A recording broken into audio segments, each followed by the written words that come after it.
Určitě nemravnice. Nemravná rebelka. Nemravná rebelka. Ne, počkej. Nemravnice, tak nám přednese text. To říká já. Ahoj Báro, jak se ti hrálo? Jo, ahoj Epčo. Jo, hrálo se mě v pohodě. Bylo to dobré, žádná tréma a vyšlo nám to. Jak dlouho a jakým způsobem vznikalo vaše představení? No tak jako... Vzniklo nakonec, no. Způsobem... sešli jsme se ve zkušebně. Výborně. A co se ti líbilo a co se ti nelíbilo?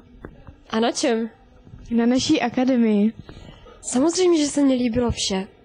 A nelíbilo? Nevím, co bych tomu víc řekla.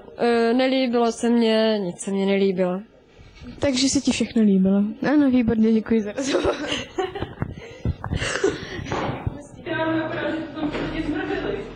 Ne, já bych udělala, že my jdeme na školu. Ona chtěla třeba, že se jim někdo uvolení nebo něco. Udělala. Musíme vidět všetci. Ty bych radši někdo pryč. My tady řešíme zásadní věci. Takový volej, tak hodá ty řešnice.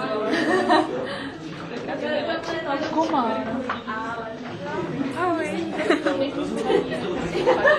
Ne.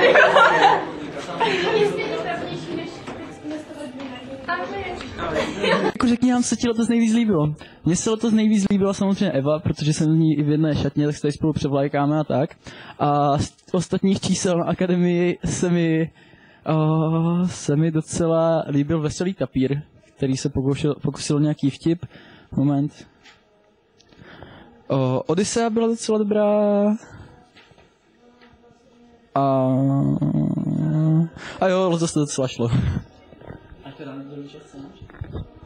A Eriku, pověz nám, kdo vymýšlel scénář. Scénář jsem vymýšlel já.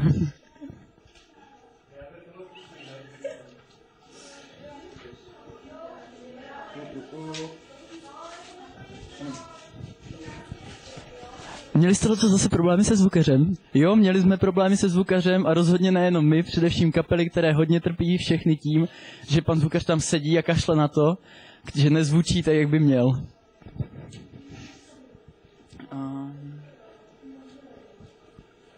Co tam ještě se stalo zajímavého? Ano. A to stádo ptakopisku, to jste mysleli vážně? Ne, to jsme nemysleli vážně, to byl jen takový nevinný vtípek. A rozhodně jsme to nemysleli jako na vedení školy, to bylo... Nějaké vedení? To bylo na naše dlouhé vedení, to byla parodie na naše dlouhé vedení, ne na vedení školy samozřejmě. Že jsme dali něco... Budeš taky ptát sama sebe?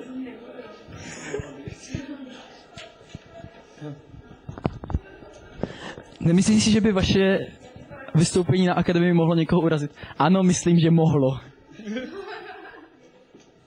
Tak jo, děkujeme za rozhovor, asi někdy. Jo, dík.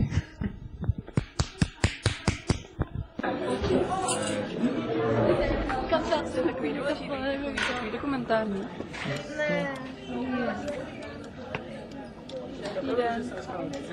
Co počasí, to jsou už každý den tady výuku, nebo? Ne, aspoň obden. Obden, dobře. Jo, dobrá. Tak nestačí ještě to. Františko.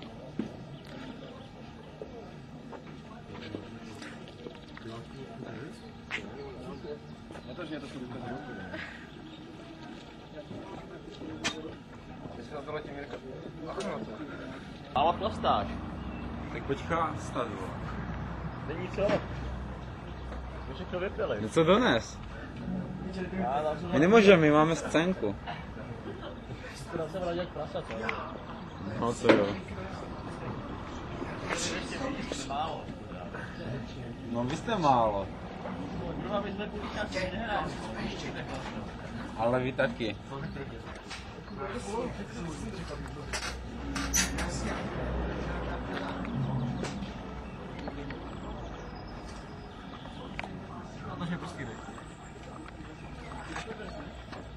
To je otvírák na pivu. Chceme Riku vůbec říkat do toho Chicaga? Něco, že jste vězenkyně na chlap. Díky tomu, že jsme vězenkyně. Velká Morava, asi 9. století, bylo v těchto oblastech osídlení už? Správná odpověď je ano. U těch malých...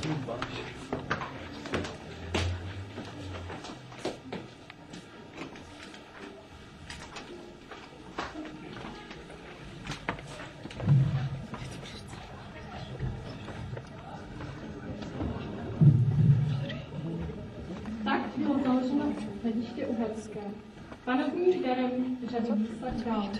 Za prvé právo tržního či pořádek výdení je povoleno už jednoho výročí. Za druhé právo mílové, všem v okolí města zakázáno bylo. Po třetí právo ražby mince. Za čtvrté právo brněnské a katovní pro soudy zločinců. Pátým směrem věnování řízení panské vsi a užívání občinných pozemků v Konovicích a městech Starém bylo je povoleno.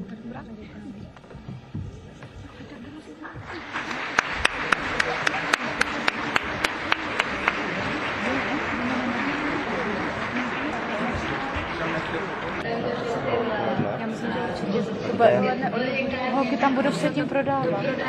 Normálně tam jako v vchodu. Ale paní Boršová teďka ti řekne, kolik je třeba volný, ona to ví. A to bude hodně. No, tak vlastně šestá. No, jo. Děkuju. Ano, možná věky si.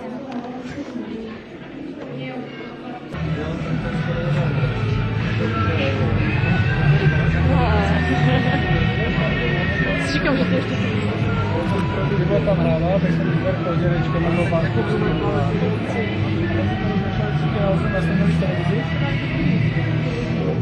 Bylo to pěkné, nebylo se mi to velice moc.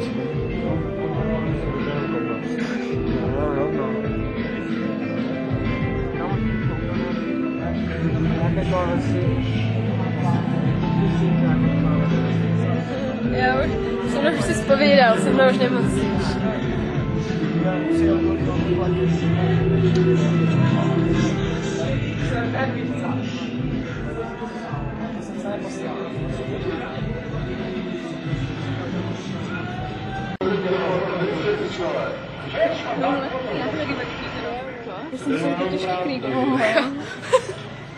Ježišmarja, mě nenatáčí. Mě taky ne, jako. Jo, ta otázka, jak můžu ukázat? No, je to já taky. Tady jdeš po ulici, máš zase bordel, kam nějak tam sníh, vole.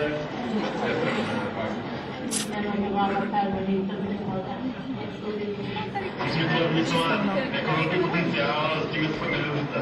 A myslím, že v budoucnosti jako to bude lepší. A ty generace, která přijde vlastně k nám, když tady jako ještě budeme žít někdo, tak to bude fajn už.